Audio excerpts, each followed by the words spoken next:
Ready on? Ready.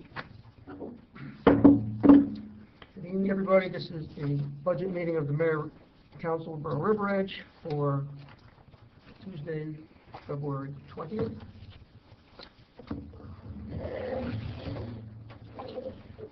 Adequate notice of this meeting has been made by sending notice to the Ridgewood News, the Record, and by position of the bulletin board in the lobby of the Borough Hall, and filing a notice of same with the clerk.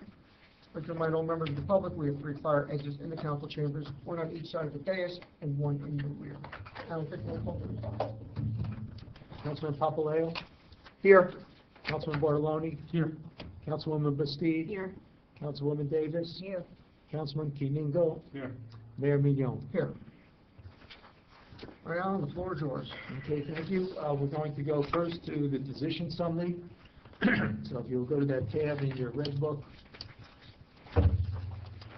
we have the position summary sheets in front of you. You'll go to page 3 and look at the down totals, which we have up on the screen as well.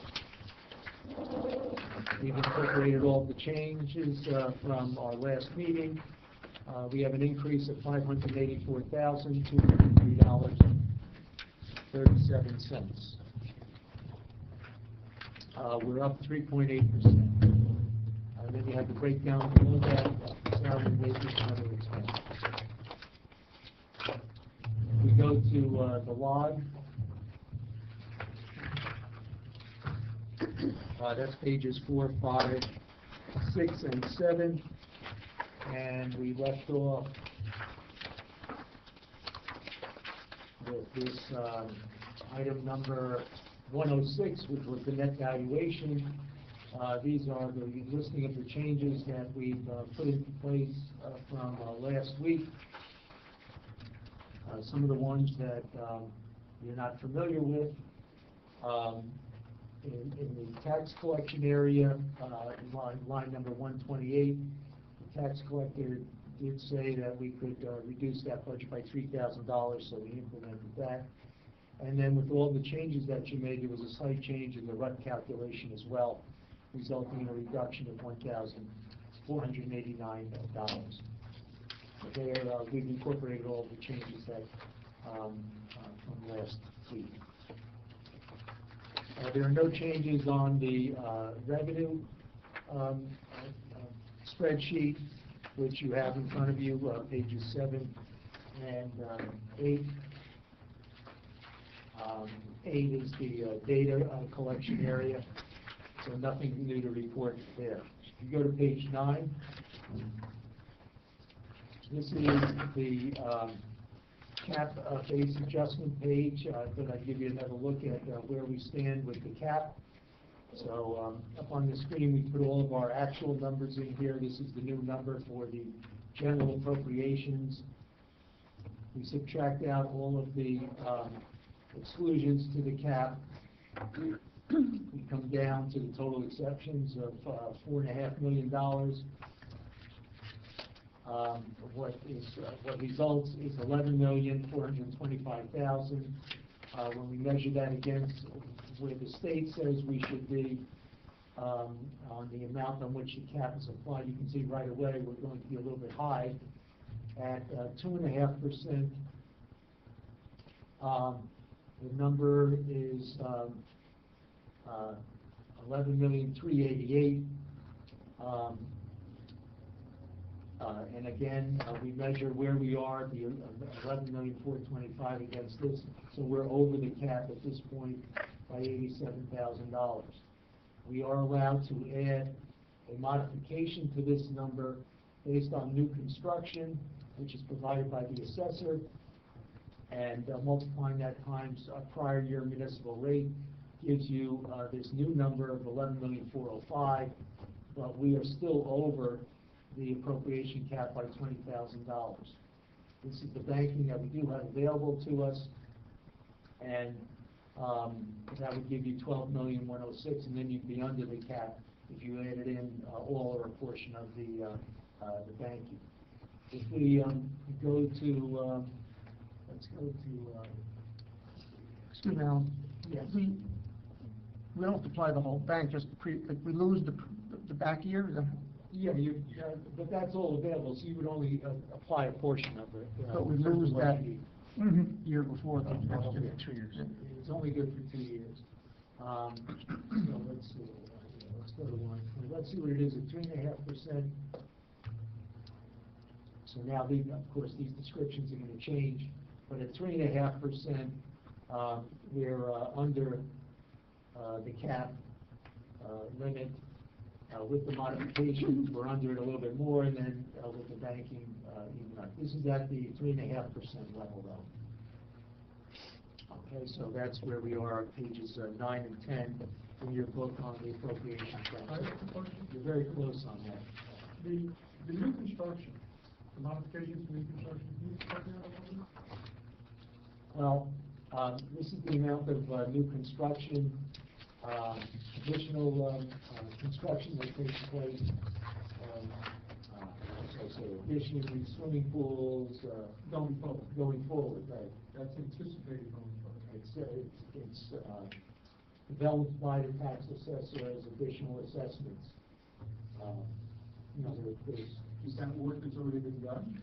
Work that's been done, permits, that's, yes, work that's been done. Or permits that have been issued? No, I don't believe it's based on the permits, I think it's actual construction or partial construction. Okay, thank you. Okay, if you go into your book, you'll see a summary of the levy cap calculation. This is on page 11 on the position summary. I don't have it up on the screen. But we plugged in a couple of the revised numbers. If you remember, our group health number changed slightly. And the levy, of course, has changed with the reductions that you've made since that time. So if you go to the bottom of page 11, you'll see that the allowable amount is $12,563,650. Currently, without the library, we're at $12,845,931. So we are over this levy cap by $282,000. And that would have to be resolved either through the available banking that we have, or increasing your revenue or decreasing your appropriations. Page 12 is the tax rate calculation with all the adjustments that were made. Tax rates at 0.8804, and the reserve for uncollected tax has decreased slightly from the last time we looked at it. It was $555,900 the last time we looked at it, so that has decreased slightly as well. But I haven't changed any of the school figures. I don't have any new information from them at this point in time. And again, we're utilizing the same percentage that we have for several years, the 98.90%, and I'll talk a little bit more about that later on. So rolling this all up, the homeowner effect, we plugged in the 0.88 here against the 0.846 from last year. We're at an increase at the municipal only, not including the library, of $133. Page 14 is just a reminder. It's from Moody's rating service. We received some very good news at the end of last year, rating increases. But you'll see that I've circled factors that could lead to an upgrade, sustaining our increases in fund balance and our cash levels, and factors that could lead to a downgrade, deterioration of the reserves or our cash position. So that's just a caution to try and maintain the path that we've been on for the last several years. Behind that, page 15 is basically the same thing from Standard & Poor's. Again, we received an upgrade last year. And the downside scenario involves substantial drawdown of reserves. Okay, so we have to be careful as to making this a sustainable financial picture, not only for this year, but going forward. Page 16 is, you've seen this before, that's our percentage of collection schedule, keeping in mind that the percentage collected this year was 99.23%, And we've been at 98.90 for the last several years, creating a very small gap, but it's certainly better than what it had been in prior years. And by keeping it at this level, you are attempting to return some of the taxes to our surplus account. Let's go to the surplus schedule next. And I have this up on the board here. Let me explain it to you. So, the surplus history, I have the years in this column. I think we kept it since 1970 or created it since 1970. These columns right here are all audited balances. So the certified public accountant, the registered municipal accounts come in. These are their verified numbers. And then everything else is basically the municipal schedule that we create, incorporating a couple of things that the councils have asked for over the years. So our opening balance is here, January 1. We then show how much excess goes into fund balance during the year. The excess is created by realizing more revenue than what we've anticipated in our budget. So if we've anticipated $100,000 in construction fees and we realize $200,000, $100,000 will end up as an excess to fund balance and increase our surplus. This is what we used in the budget back then, and this has to be deducted.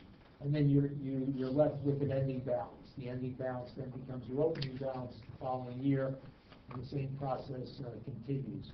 Now this schedule, again, we're starting with the audited balance on January 1st, but many councils through the years have said, well, we have this, I call it a contingent liability of deferred school taxes.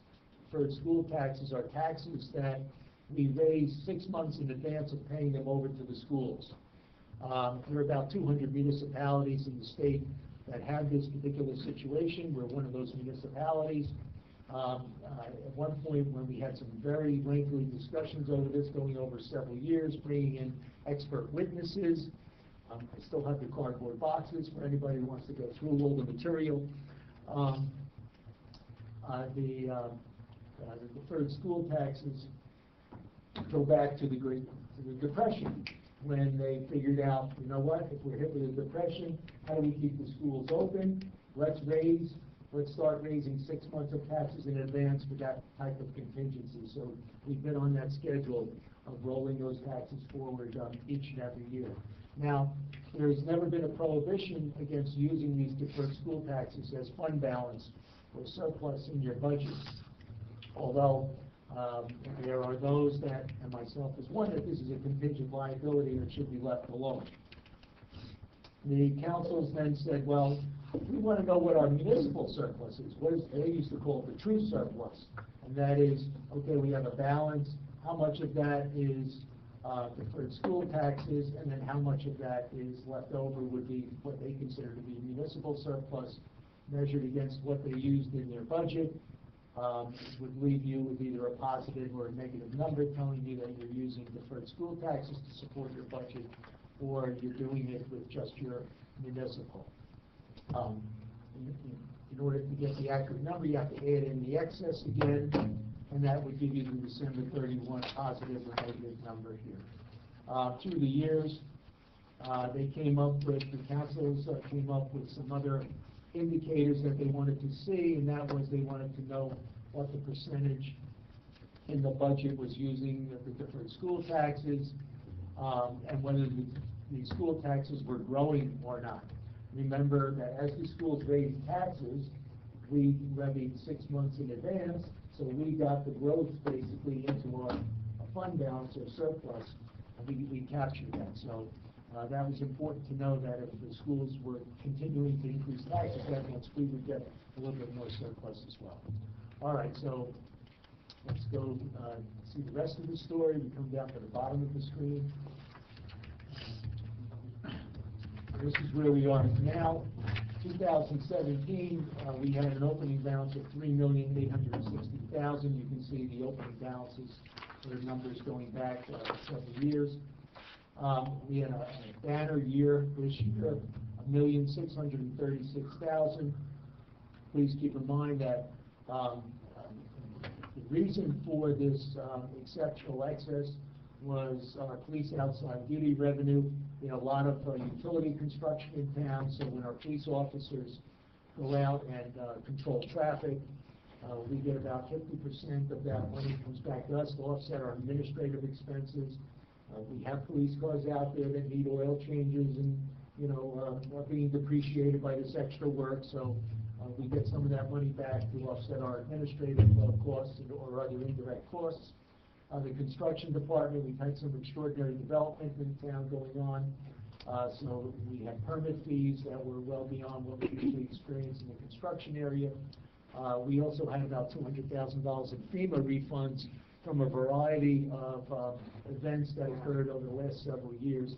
It's not uncommon for FEMA to be reimbursing towns 5 or 7 years after an event. So we realized some extraordinary money there as well. And then we also had some other smaller excesses that went into this. But you can see the discipline that's been maintained by this mayor and council and others on the amount of surplus used, $425,000. We were left with an ending balance of $5,072,094. If you go to your Brown book, you have a tab on the fund balance policy. And I'll just point out to you, you can just listen to me if you don't want to turn to it, but the council in 2013 created a fund balance policy. The fund balance policy has a minimum balance to be achieved and a target balance to be achieved. 5% of the tax levy would be our minimum balance, and an 8% balance, 8% of the levy would be our target balance. Once you reach those target balances, first of all, there's a caution about trying to maintain those balances and a variety of different techniques in doing that under the plan for target balances. And then fund balance uses, it does allow the permission to utilize some of the fund balance over the target balance to offset property taxes as part of the final adopted budget. It can be utilized for emergency purposes. It can also be used to meet state mandated cap on the tax levy, or to meet other state mandated appropriation cap as well. So there are some permitted uses beyond the target amount.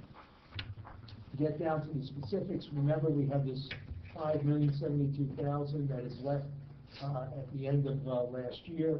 It's important to note that the amount of cash that we have to support it is $4,875,000. Okay, this was our levy that we calculate the 5% off of, and the minimum number is $2,446,000. The target number is $3,914,000. So you can see our $5 million is over the $3,914,000 by $1,157,870. Now, the state of New Jersey, being as conservative as it is, only allows us to utilize what they call the cash surplus. They do not allow us to utilize any receivables in the budget in that surplus. So this number, $961,164, is the amount of cash surplus that we are allowed to use. We cannot use this whole $1,157,000 because this contains the deferred charges for the emergencies. We had the $188,000 and another $8,000 on those 5-year special emergencies as well. So this is what you're permitted to use, $961,164. Our revenue calculation already anticipates using $425,000, so you're left with $536,164 that the mayor and council and citizens can discuss using in this year's budget as per the policy.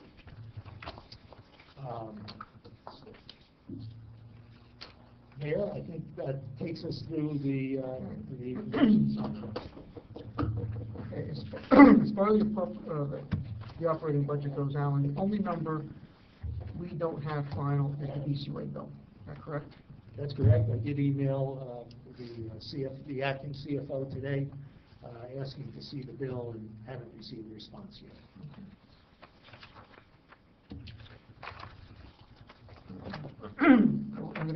I'm gonna recommend one give back.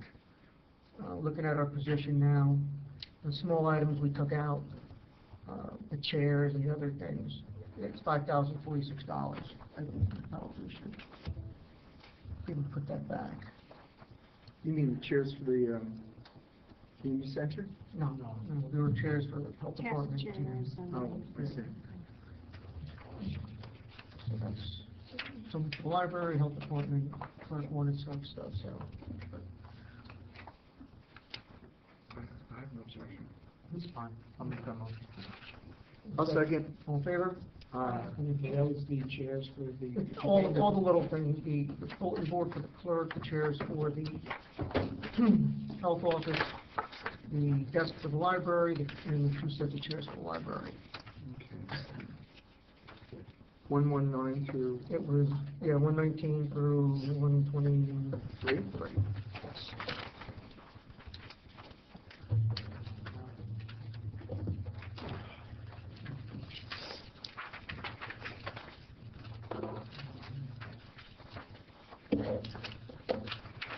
So we'll start playing, let's make a deal, Alan. If I plug in 500,000 on top of the 425, what do we get? All right, let's do that.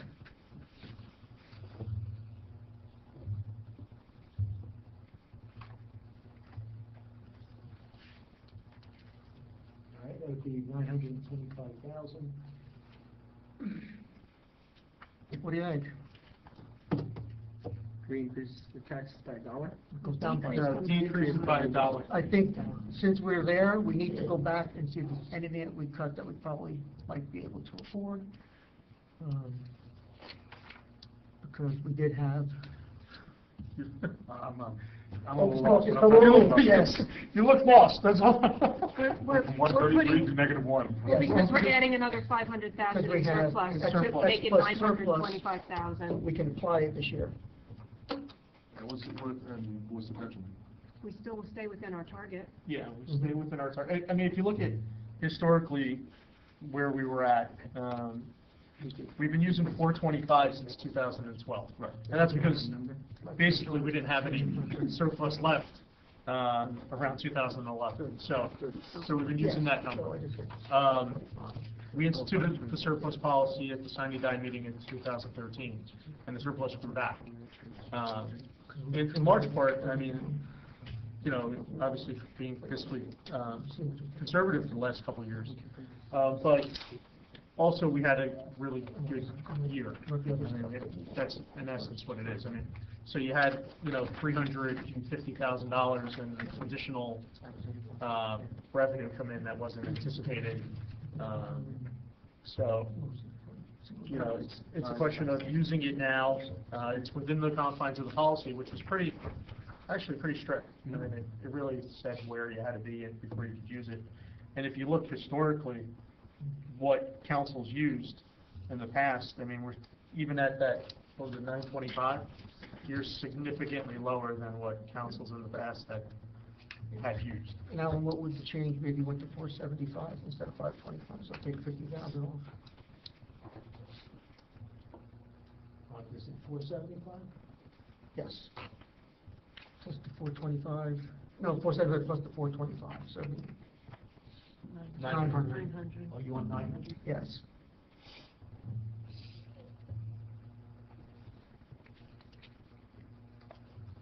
$6.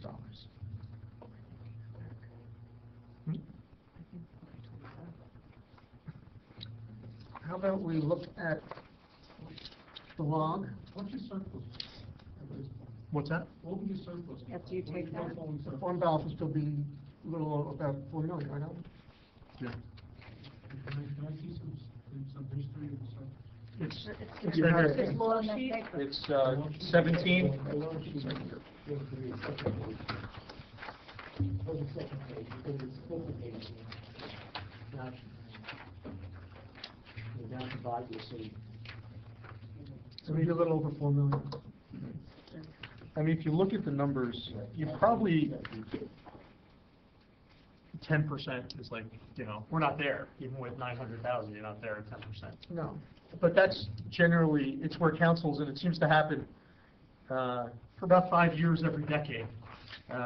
Councils start jacking it up to around 20, you know, to 25%. It just seems historically that's how it No, happens. that's- And then it drops down because you use too much. Can't anymore, but Yeah. the 900,000 But under, 10% is probably, even that was below that. it's 20, it's not even 10%, right? Or- Mayor, I feel- 6%, 5.6%. So, I feel we're well obligated, within the confines of it. I feel obligated to, just ask the council also to think about where you'll be next year, because certainly, $188,000 in emergency will not repeat, hopefully will not repeat next year, so you're certainly justified in offsetting that this year with the additional surplus. But anything else that you put in, will raise the bar for keeping the tax rate low in the future year. So, I just ask you to look at also what resources you think you'll have available next year, or whether you'll have to go into the budget to make reductions instead of using that level of surplus to try and maintain and save the tax rate.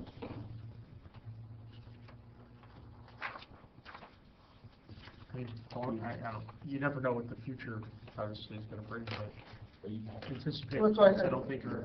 And then if you went down, if you do another it's $6 for every 25,000, we established that before. So you can pull another 25,000 down, we'll be up to $12. Make that, you know, $18. I mean, what do the citizens think? I don't understand what I was trying to say. He's talking No, about. I'm not that bright. Well, Nick- I'm saying, wait, hold on. Are you saying that you're gonna eat future surplus by applying the surplus this year? You're taking more out of the piggy bank, essentially, so. I get that. And you're not But putting, you may not putting in the same amount It's back. a year where people are gonna feel under pressure because of the federal tax change. Yes. And we have, we're eating like a snake with the community center. It was a big charge, that's a one-time charge this year. Well, it's not, it's $20,000 in the budget. Well, oh, that's true. Well, you're right. Yeah, sorry. See, I told you I was no smart. So, I mean, I would think this would be a good year to really, to apply it. I'm not sure what you're talking about with the future. It's the first year where we've actually exceeded both targets, correct? Yeah, we had, And- last year we were on the. I think what I was saying is that if we take out 900 and if we only replenish 700 next year instead of the 1.6, then we're not where where we could have been. I think that's what we mean. So I appreciate that position. By making this move, are we risking being downgraded? You know, I wouldn't, yeah. I mean, I wouldn't think so. I mean, I mean, we're still using a very low percentage. Still better It's it's still real conservative. I mean, like I said, if you look historically where councils generally were at, and the high watermark seems to be 40% back in 1984, and we're at the low right now at 2.7. So, using 6% of our, you know, overall budget as surplus is certainly not a. you know, even, the first year we were in now, that was 2011. Right, we used 1.1 million that year, then we went to the 425 after that. So it's been a very long road to get where we are. But part of the reason we created the policy that we did was so that we imposed the discipline to get where we are today. And I don't think that taking part of it is I think exactly what Sartori said. It's that, you know, we can't hold on to too much when the taxpayers are, said, expecting federal tax increases, our state tax increase, we had the gas tax increase. So who knows what else is gonna be hitting them, and we don't know what the schools are gonna do. Yeah, in particular, we had 188,000 in emergencies, which when we passed, we paid for that, I said we should probably look for using monies from, any additional surplus that were realized. And then, like I said, we just had a good year, and you should give that back to the taxpayers. To Alan's point, next year, the debt service goes up, salary's gonna go up. So, we had we can't sustain the salary increases that we're having this year. It's not No. sustainable.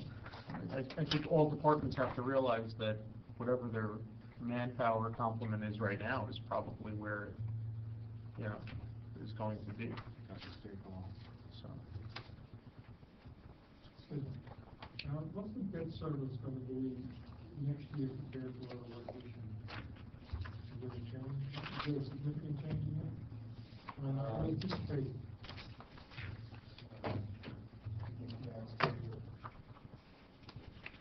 It does go up because I looked. Percentage? It does go up because I looked. It goes down the following year, but that's only presuming that we're not gonna start bonding for bonds we already authorized. So it's deceiving to show that it's going down because we're gonna have to borrow more money to go forward to fund the projects that we've already approved. Yeah, I'm just trying to think of what we know is gonna be anticipated expenditures next year. You know your salaries, and you know about 70% of it. I'm not too sure what we know about the, bond. Well, we don't know. We're gonna bond more this year, right? Yes, but again, there's a lag until the debt payments start increasing.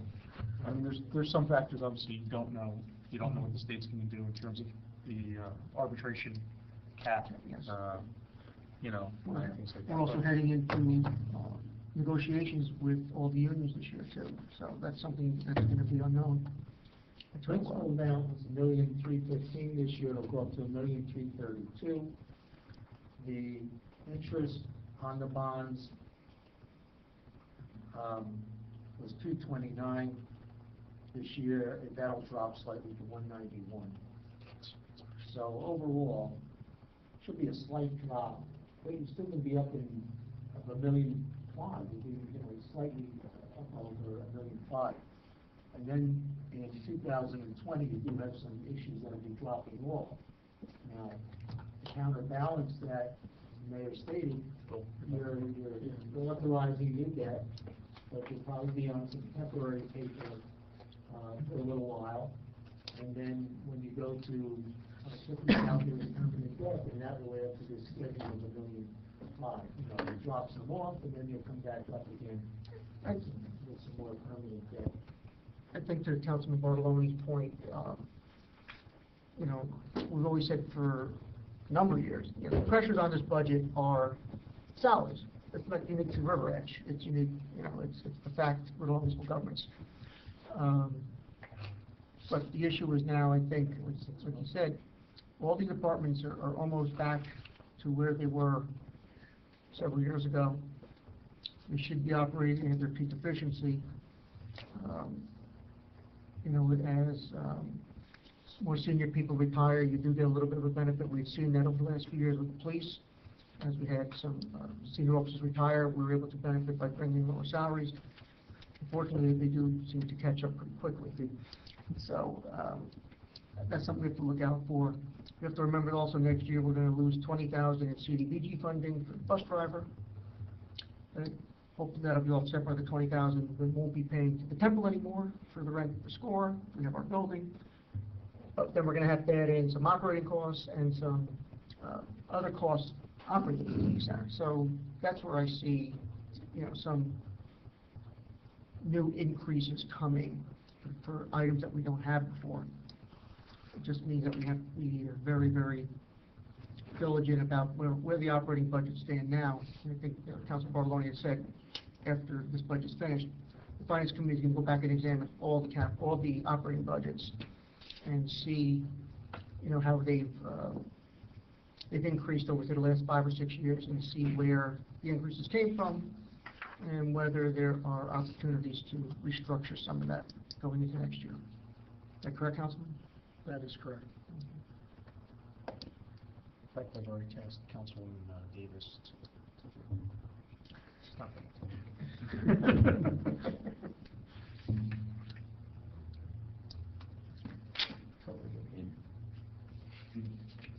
Did I hear you say that so the personnel levels in these departments are going to be not able to increase, so I guess you guys will have to manage that back starting now as liaisons to the different entities, right? I mean, that's saying.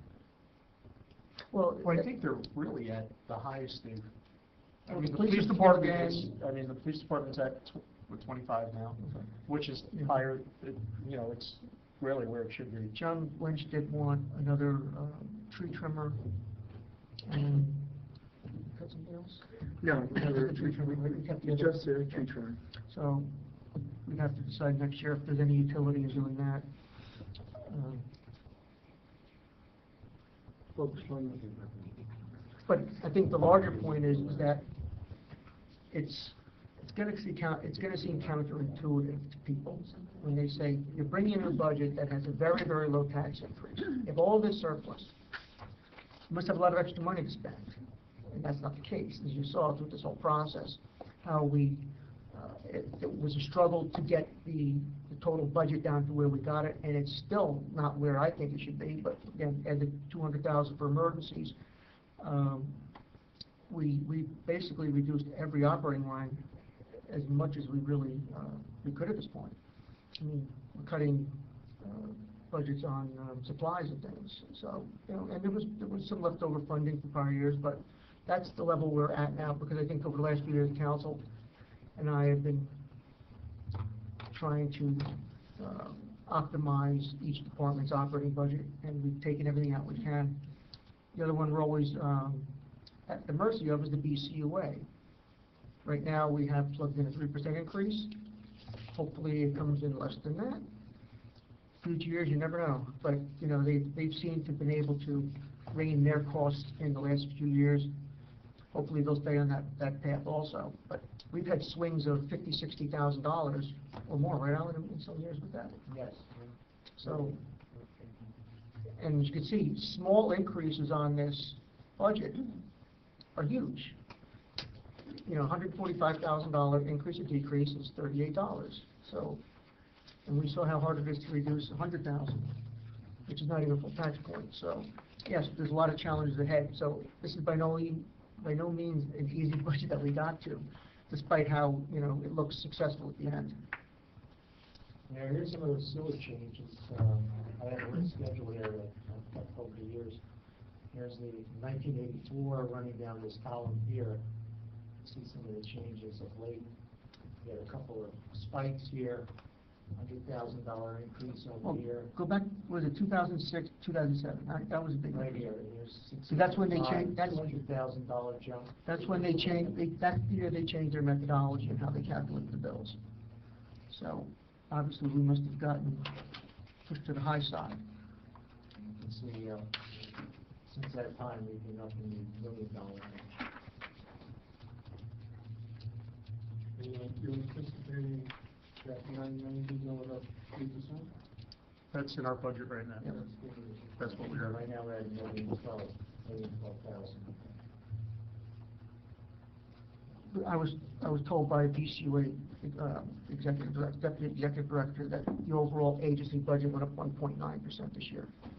But there's a formula to allocate the cost of different towns, and it's based on primarily your sewage flows, and well, that's really all it's based on. They use average data now to calculate what we call the loads for each town. So, however, our flow compares proportionally with the rest of the DCUA service area. That's how they calculate our fee and a share for debt service.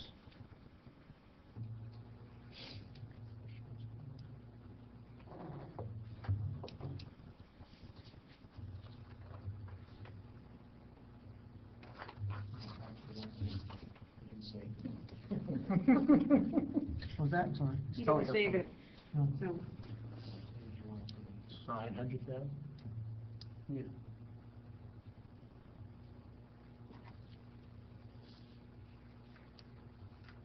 $6.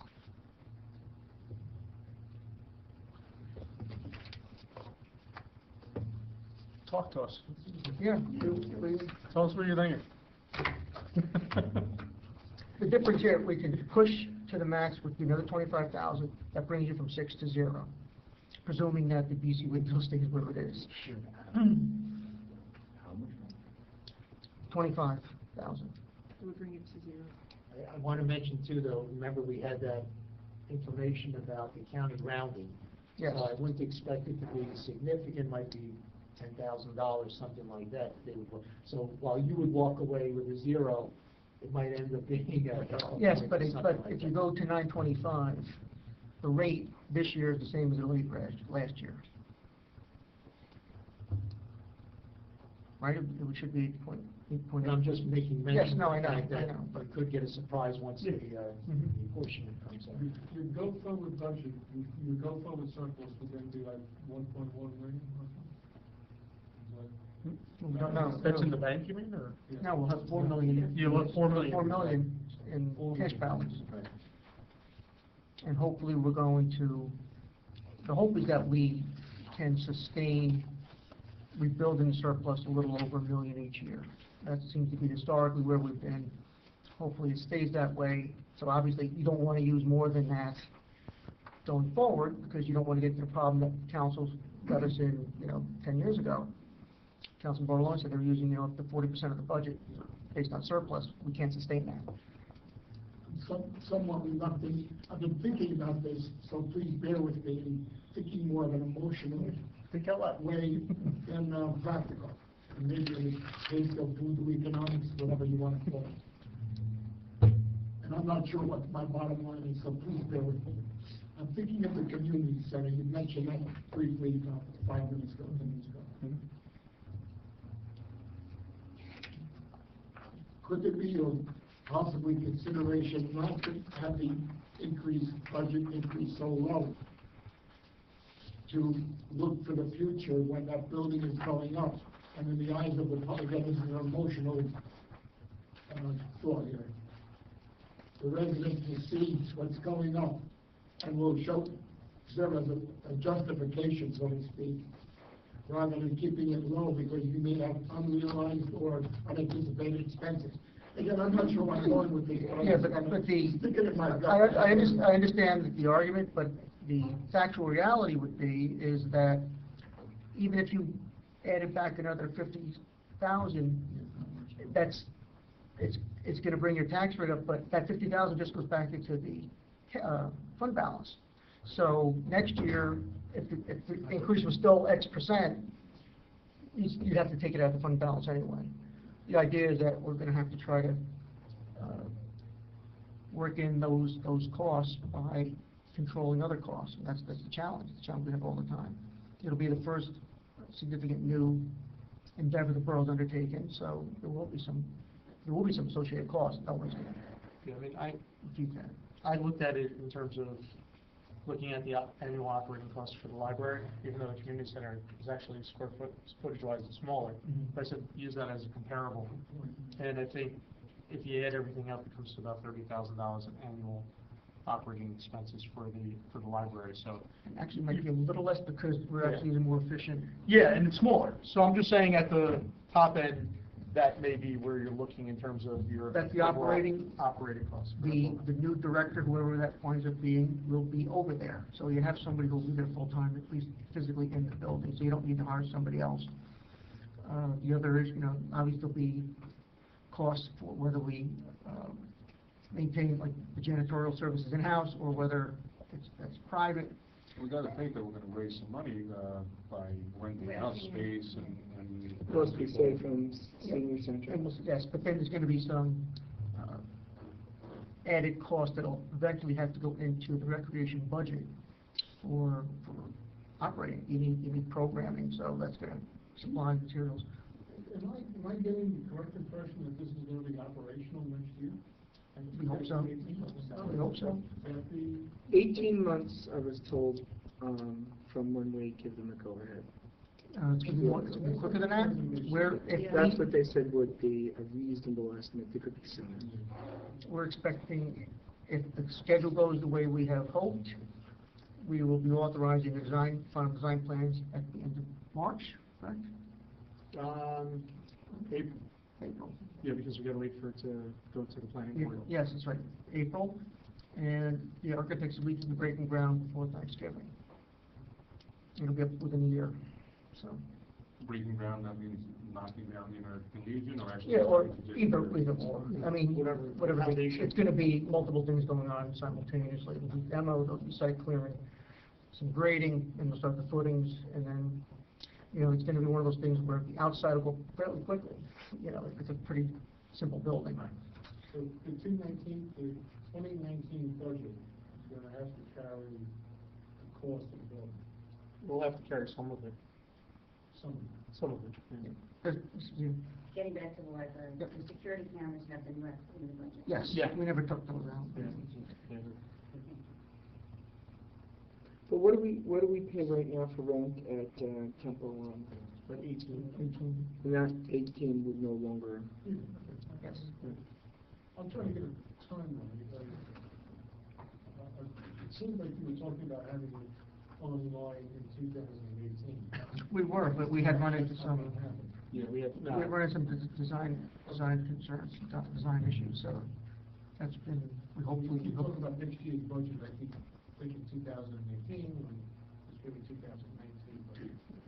and it probably won't be really 2020's budget. Yeah, I mean, we're Before you hoping to have get it open by Opening. the fall of 19, that would be the hope, so October, November, you're almost done with the whole year anyway. I think we might want to go 925 and make it a true zero. I agree.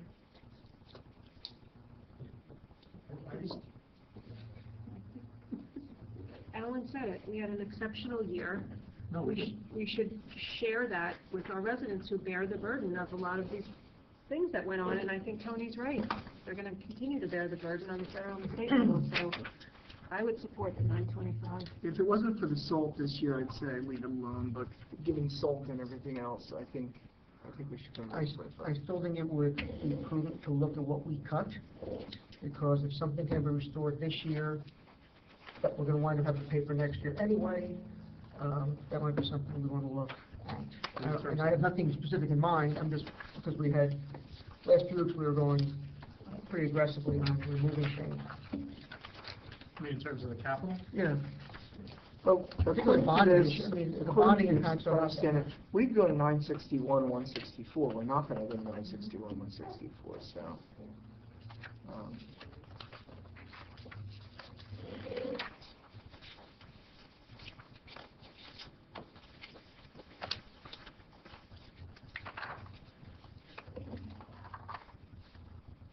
Alan, do you have any anticipated, What do you think? I didn't really, I don't, We could work it out, but, these numbers from the school are so preliminary at this point, I don't know that would be worthwhile. And we don't know if it's our, Fluctuates, Chinorda, and River Edge, whose sort of year it is, I don't know whose year it is, who sees the larger increase. I just don't know. Alan, did you anticipate Good reason to bring it. both boards, chairs, and everything else to be What's that? put back I don't know if there's a good reason to bring the zero budget. Take, Well, I think the thought is that this year people are going to be looking at the, for a lot of people, they're definitely going to see an increase in their, income tax in this town because of the $10,000 ceiling. I mean, people's houses are valued at over that, and you can't deduct the income tax. So, It's table. yeah, but it's, These things will may be a windfall. well, the tax rates are the, are last year's tax rates, so.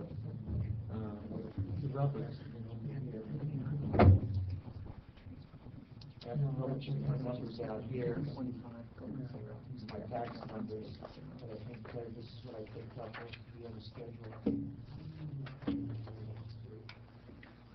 Well, It's probably a better value. Okay, so I think it's point about, you don't see it for next year, so they're gonna have the same opportunity. This next year, I mean, we've been filing the surplus. You can always use, if you have the surplus, you can always use it next year. If you don't have the windfall, you have to go to the bank and give it back next year. Well, we're hoping that, I have some reservations about always on with a zero aid rate, which is not a true understanding of what the cost of the town is. Everything's going up. The municipal tax doesn't. Mhm. People don't look at the municipal tax, to be honest with you.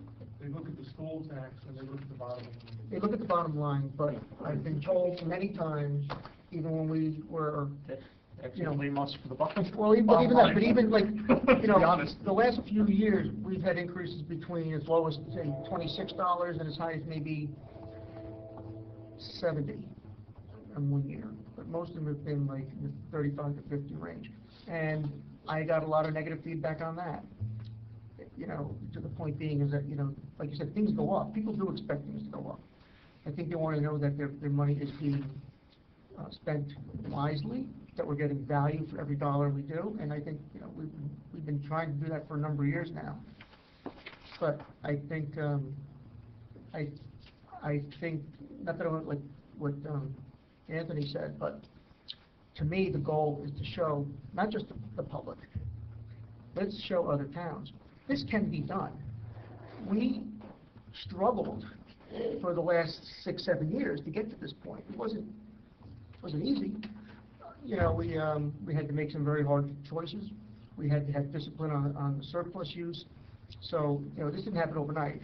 And Alan keeps repeating back to me my words when I say this has to be sustainable. And I still agree with that. I don't think using that level this year makes it unsustainable. That's something we'll have to see going the next couple of years forward to see, again, when we have, see where the fund balance stands and if we have other increases. Particularly, again, my concern is with salaries going up, but, you know, That's my concern too. You got a big unknown here. If you're gonna start But at the end of the day- negotiating with your, kind of, three But- unions. But again, even if we saved $300,000, take $300,000 less, it just goes into the, you know, the fund balance. So again, that really has no bearing on next year's budget unless you're prepared to use that money, applying it again next year. Yes, that's. This is something I've always had an issue with, and Alan's, you know, I've had discussion with Alan, like, in the past, what was the bugged me intellectually was sometimes we would budget money for this task, that task, whatever, and we wouldn't get to it. At the end of the year, the money goes back into the fund balance. And the next year we decide to do it, so we're retaxing again for it. Yeah. And there's never an offset direct from the fund balance. That's what you're, you I know. don't believe that you should be taking my money and keeping it at an excessive amount. Yes, and that's the But I do policy. understand that you should have a surplus. And the surplus is there to cover some unexpected issues, or when the budgets are being prepared, you got some blip that you gotta cover. That's where it becomes the Yes. balancing act. I'm not sure, I don't know if 900,000 is the right number, or if 450 was the right number compared to what you had. Well, 450 is gonna give you $100-something increase, and I don't think anybody is willing to accept the $100-something. It seems like a big jump. It's $6 for every 25,000, I something know, like that. when you talk about your 400, you started the budget plan with 450,000 in surplus, use of surplus. And now all of a sudden, you double it. Mhm. I have a hard time getting my. But that's, you have to look at historically, because the number we're talking about now, even if we use 900, is less than what's been used historically. It's actually on the board right Yeah, now. I So, know. you know, I don't, again. the reason it seems like it's a big jump is, because we've purposely held it to that number way back since 2012. So we could accrue a fund balance. We have a policy, which we adopted. The 900,000 is consistent with the policy. I understand. So the policy was developed to get where we are and to sustain it. So, yes, Tom? And just, if it helps you conceptualize it at all, that 900,000 or thereabout figure is the base 425 we've been using. That 188,000 in emergencies from last year, that it just doesn't make sense to tax people on again when you have funds, and returning what was a good year in terms of the commercial, or the construction fees and the police outside duty. So if you add those three together, you actually get around $913,000. So that's returning that money back. Is there enough confidence in what's gonna happen in the future, the short-term future, this year, that we will be able to replace what we're using and keep, and sustain what we're doing? Because we wanna grow the surplus, right? You want to keep adding to the fund balance. I just want to make a couple points.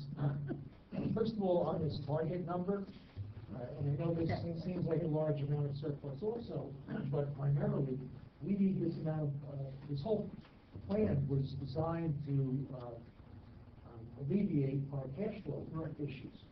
Because when we have less than this $4 million number, and Dee can tell you better than anybody, she's paying some vendors, not paying other vendors. We're talking to the schools about taking modified payments, we're doing whatever we can do to just try and meet our cash needs. So we've finally gotten to the point now where we don't have these very severe cash flow problems because we have this $4 million. So that's sort of a floor. We really need that, even though, you know, it looks like a large number.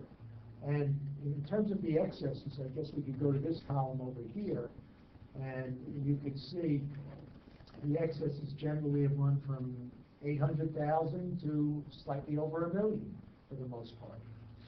So it depends on, you know, where you set some of the things that will generate back a surplus. You know, will we have $200,000-$300,000 left over from this budget to go back into fund balance, or has it been reduced to a point where you won't realize that number? Have the revenues been pushed, and I don't believe they have in this budget, to a point where we won't have any excess revenue, and so on and so forth. So, yes, I think something will come back. Will it be, you know, it won't certainly be in this $1.6 million area, but might it be a little over $1 million, somewhere between 800,000 and over $1 million? I think that's a pretty good guess. And that's a decent target For having excess come back? for an operating budget. Well, my point is, when you put this amount of surplus into the budget, and somehow you have to maintain this level of surplus or reduce your budget to have the same tax effect. You know, what will be the expectation next year? You know, if you need to go to a $40 increase or a $70 increase or a $130 increase. But we're starting with- Given the climate that's going on, maybe that's acceptable. I'm not talking about, you know, my thought here, and it's been ramming around a lot, but it's not to say, let's put a $100 increase out there. I'm saying, maybe we shouldn't put a zero in. I think it becomes, Because maybe we should be looking more, I don't know what number is the right number. Yeah. To say zero, I think, is not necessarily something that we should just be. look at it this way also, the emergencies themselves would have been a $50 tax increase, just the emergencies. In theory, we don't have those next year. If you look at the last two budgets, we've always tried to keep the increases around 200,000 to 300,000. So that's where we would have been if we didn't have the emergencies. So it's not unreasonable to think that that's a level we can sustain because we've been doing it, again, barring any surprises in terms of BCA bills or some, But you could get surprised. You know you're gonna get something. well, but you can't prevent that now. And again, what's the mechanism for making sure you can correct it next year? So you advocate then, if we had a bigger difference, then just use more of the surplus next year? Because that would be the only way we'd be able to balance it.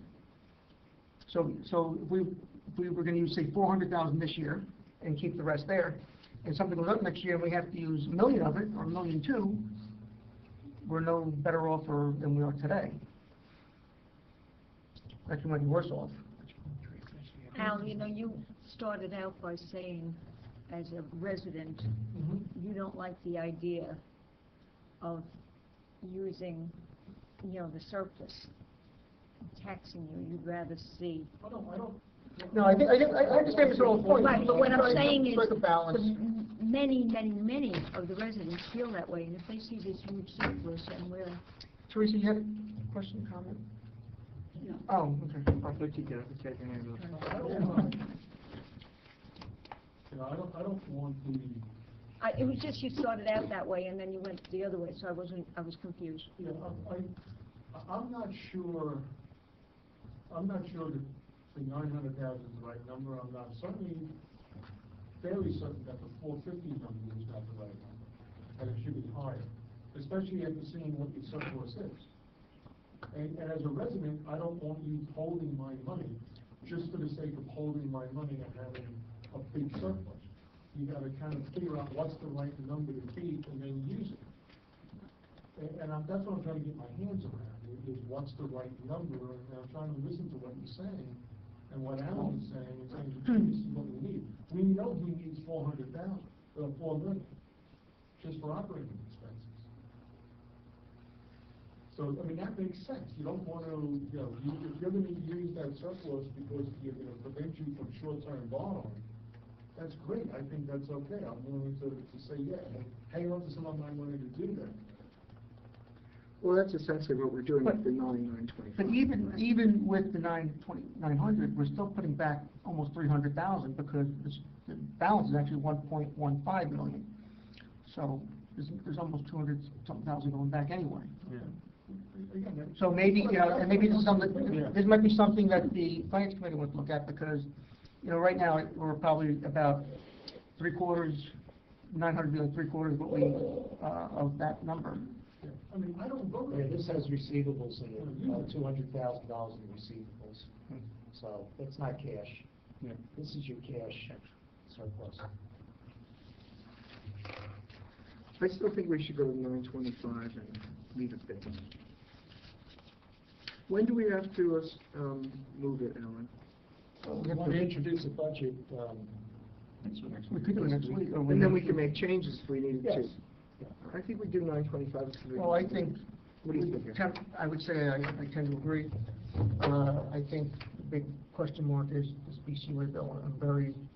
I don't want to be Well, the shocked BCA by bill it. is, So hopefully Alan will get that information this week. What's 925? Is that the zero number? that's the zero number. And then if the BCUA comes in, you know, unexpectedly, we revisit it. Just here's my thought about, you know, the finance committee can look at whether there's an acceptable percentage. You know, the policy says once we exceed the target, it's eligible to be returned, you know, A, B, C, D. So, you know, maybe there's some more limits that you want to put on that for the future, so it doesn't get drained. That's something Yeah, I mean, to go forward. we can look around other towns. I mean, other towns use no other towns have significantly, they use significantly more surplus than. And we have it. I mean, I was looking at last year. If you look at last year and you look at towns around us, they were all touting their zero budgets, right? But if you look at the amount of surplus they used from the year before, you're talking in the millions of dollars. We're talking about, you know, $500,000. They're talking millions of dollars. Some cases, $2 million, $1.5 million more than the prior year. that's not sustainable, especially a town that's smaller than us. But we could have done the same thing. I'm sorry? The size of the town. Yes, that does help, but I'd like to see where those towns come in this year, because, again, we could have said, oh, we don't have a policy, you know, throw the policy to the wind last year, we could have done the same thing. We had, you know, what we had last year, now, almost $4 million anyway in fund balance, so. So there's a policy about how much you should keep, but not how big it should ever get. Is that right? Well, it sets a floor, it doesn't set a maximum. Yes. Right. Which is like the other side of, you know, when we Only so many, only so many acorns I keep. for one Yeah, squirrel. When we crafted the policy, the idea that we were gonna hit Yeah. this target this soon wasn't even a thought. Yeah, I'm not criticizing. Yeah, I'm just saying, yeah. It's thrilling to say. Yeah, it wasn't a problem we thought, we really thought we were gonna have it Yes, soon. and that is, in my mind, this contingent liability for deferred school taxes should have been maintained all these years. Because people would say, oh, Alan, the school system, when would this end? The school system would have to go out of business. And what would happen? We would have to raise $15 million and pay it over to the school system. Lo and behold, we get the whole Riverdale dissolution issue. And now there's a real exposure for the dissolution of the school system. But Oradell has a contingent liability as well. What's that? Well, Oradell has a contingent liability as well Yes. with the shared school district, so. But my point is, you know, is there a amount of shares he's holding? Depends on your perspective on the school tax. In the perspective of what the issue is at the time. 900, 925. I mean, It's not, either one's not, you know. No, we're back to the never ending, you know, into this pocket made out here. I think it makes a bigger impact buying it. Until it ends. Both emotionally and. Topics. Unless we're talking about going back to the 425. There's Exactly, really no- then, right, I agree. Does anyone want to go back to 425? No, no, I have a motion to move to 925.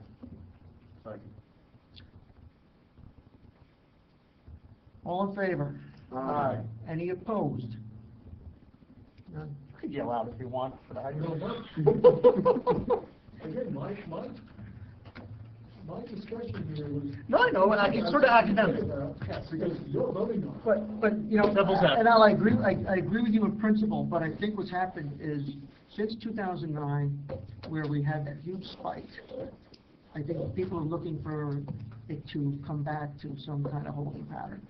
Because I think, Oh, no, I agree with you 100% so, on that. you know, and we're gonna work our best to keep something close. Again, no one ever said we're gonna keep zero forever.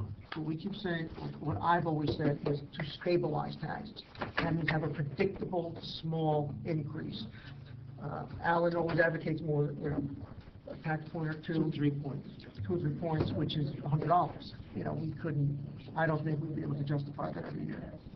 So, you know, it's where do you want to come down in the middle? Like, we're just having this discussion over here, is like, if you're not going to go to the 425, it becomes just a really academic exercise. The 25,000 more that we're adding to get to zero, is that better served by going 25,000 back into the fund balance? I think the unanimous consensus appears that it's not.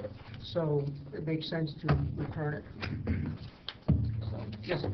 As an aside, I don't know your thoughts on the relationship between River Edge and the media. Is there any way to ensure that they will publicize the good work? No, and I mean that sincerely. You know what, Even if maybe, I hate to use I the made- word, Last year, I think last year we had a $72 increase, and I pointed it out here. I brought a bunch of articles from the Bergen Record last year, where it said, you know, so-and-so town raised, you know, levy went up 2%, this one went up by, you know, 4%.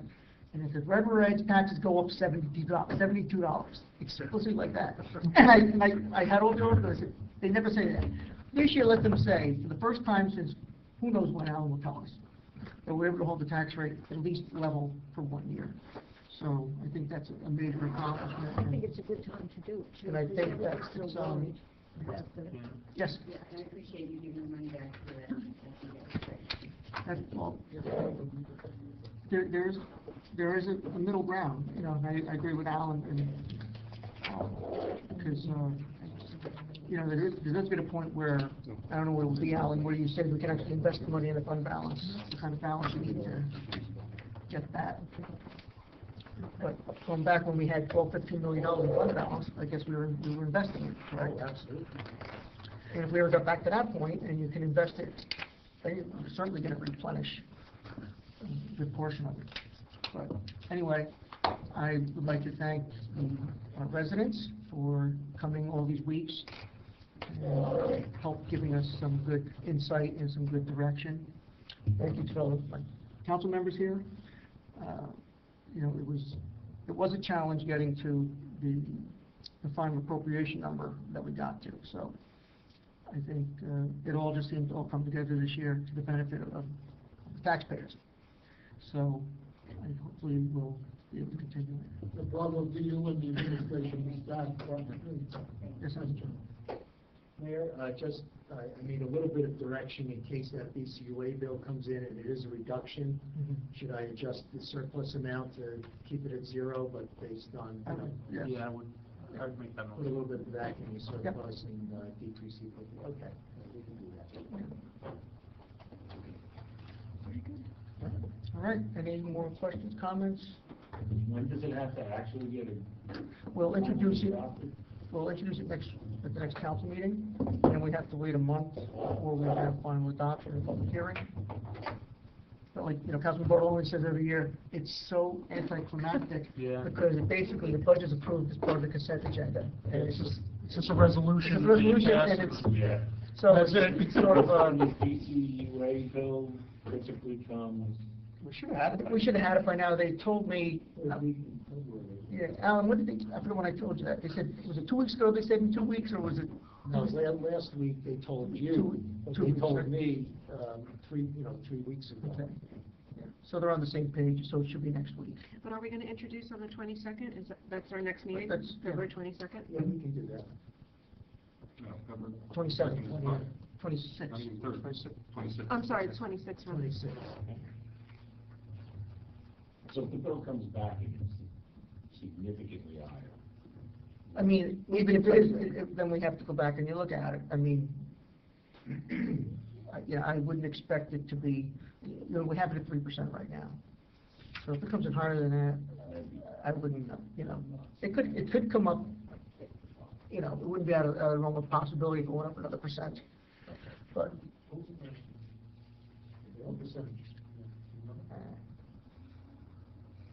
it's probably about 2%. About 2%, because I started out 5 or 6% increase. Yeah. Then it came down to 2%.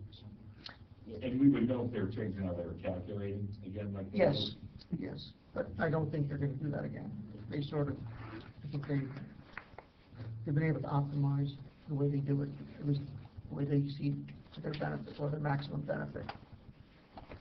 And I don't think that the weather pattern was so out of whack around River Edge last year where we should be disproportionate in terms of where our flows are with other towns. Some towns have a lot of what we call I&I, so a lot of clean water that gets in, so their bill is higher artificially because there's some more water there. We're pretty typical for this kind of a town at this age. Where I work at Fort Lee, it's a little different. We have combined sewers, Hackensack has combined sewers, so it can vary significantly year to year depending on the rainfall, but we should be pretty consistent. So. In those towns we combine sewers, get a different rate. We do now. When they changed the formula, the 3 towns that were combined, Ridgefield Park, Hackensack, and Fort Lee, got hit with huge increases. I think the first year, Fort Lee's going up 35%, and then up 20% the following year. And the borough took legal action against BCUA. They settled with a compromise, calculating the formula a little bit different for the CSO towns, but it's still a pretty significant increase every year. So, anyway, that's my history on sewers. Anything else? Very excited. It is. Thank you. Motion adjourned. So moved. Second. All in favor?